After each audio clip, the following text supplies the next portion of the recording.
Students, आज हम कक्षा 11वीं विषय अर्थशास्त्र अध्याय 2 अर्थशास्त्र में सांख्यिकी का अर्थ, क्षेत्र और महत्व पढ़ेंगे। ठीक है, पिछले वीडियो में हमने सांख्यिकी का शाब्दिक अर्थ जो अर्थ होता है उसके बारे में पढ़े थे। आज हम पढ़ेंगे सांख्यिकी के क्षेत्र के बारे में। ठीक है, तो सांख्यिकी क्षेत्र को हम 3 भागों में बांट सकते हैं, है ना।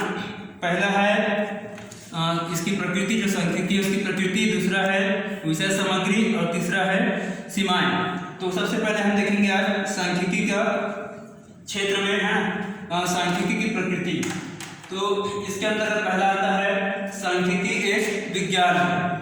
ठीक है, तो सांख्यिकी के स्वभाव के अंतर्गत इस बात का अध्ययन किया जाता है कि सांख्यिकी एक विज्ञान है या कला है। ठीक है, या फिर दोनों है। ठीक है, तो हम चर्चा करेंगे सांख्यिकी एक विज्ञान है, सांख्यिकी एक कला है, और सांख्यिकी क्या विज्ञान और कला दोनों है।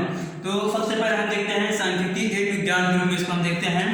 तो विज्ञान वो शास्त्र है ना, विज्ञान वह शास्त्र है जिसमें किसी विषय का क्रमबद्ध अध्ययन किया जाता है।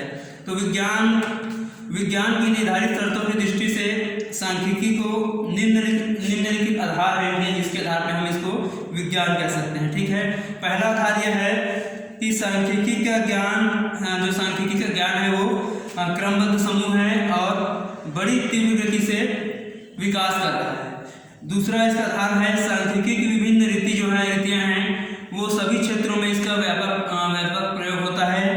संभावना का सिद्धांत, सांख्यिकी निमित्तक का सिद्धांत, महांक जड़ता नियम आदि ये स्वाभाविक नियम है। तीसरा इसका आधार है समांकों का संकलन करना, है ना, उसके बाद उसका विश्लेषण करना और परिणाम का संबंध बताते हुए निर्वचन करना सांख्यिकी की प्रमुख क्रियाएं है ना। तो इसके आधार पर हम इसको एक विज्ञान मान सकते हैं। दूसरा है सांख्यिकी एक कला है। ठीक है, सांख्यिकी एक कला के रूप में। तो यदि विज्ञान ज्ञान है तो कला क्या है, क्रिया है। अर्थात कला से तात्पर्य ज्ञान की उस शाखा से है जो विभिन्न समस्याओं के समाधान हेतु सर्वोत्तम रीतियों को बदलती है तथा तथ्यों को प्राप्त करने का उपाय भी सुझाती है। तो सांख्यिकी कला भी है क्योंकि सांख्यिकी विभिन्न समस्याओं का समाधान करने के लिए समांकों का प्रयोग, प्रस्तुतिकरण, विश्लेषण, निष्कर्ष निकालने के लिए उपाय और यह साधन भी प्रस्तुत करती है।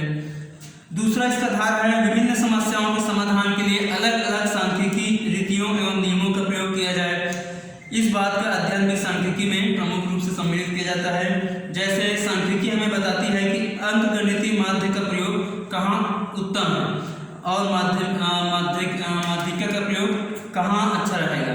तो निर्देशांक कैसे बनाएं एवं किस माध्य का प्रयोग किया जाए। तीसरा आधार है ना, कला जो है सांख्यिकी कला है, इसका तीसरा आधार यह है कि सांख्यिकी विधियों के व्यवहार के लिए व्यक्ति विशेष निपुणता, अनुभव तथा आत्मसंयम की आवश्यकता होती है जो किसी विषय को कला करने के लिए अत्यंत आवश्यक है। तो इस आधार पर सांख्यिकी एक कला है। अब आगे हम देखेंगे सांख्यिकी विज्ञान एवं कला दोनों है। तो निष्कर्ष रूप में कहा जा सकते हैं कि सांख्यिकी जो है वो कला और विज्ञान दोनों है ना। जैसे कि प्रोफेसर टिप्पेट ने कहा है सांख्यिकी विज्ञान एवं कला दोनों है। वह विज्ञान इसलिए है क्योंकि इसकी विधियां मौलिक रूप से व्यवस्थित है ना, और उनका प्रयोग सर्वत्र होता है। तो विज्ञान जैसा हम प्रारंभिक शुरू में पढ़े थे, विज्ञान के लिए है ना, विज्ञान वो शास्त्र है जिसमें क्या है, किसी विषय का क्रमबद्ध अध्ययन किया जाता है। तो प्रोफेसर टिप्पेट ने भी इसमें अपनी परिभाषा में कहा है कि ये विज्ञान है क्योंकि इसमें मौलिक रूप से इसकी जो विधियां हैं इसमें क्या होता है, व्यवस्थित है और उनका प्रयोग सर्वत्र होता है। और ये कला भी है क्योंकि इसकी पद्धतियों का सफल प्रयोग पर्याप्त सीमा तक सांख्यिकी की योग्यता, विशेष अनुभव व उनके प्रयोग क्षेत्र के ज्ञान पर आश्रित होता है। जैसे कि अर्थशास्त्र है ना,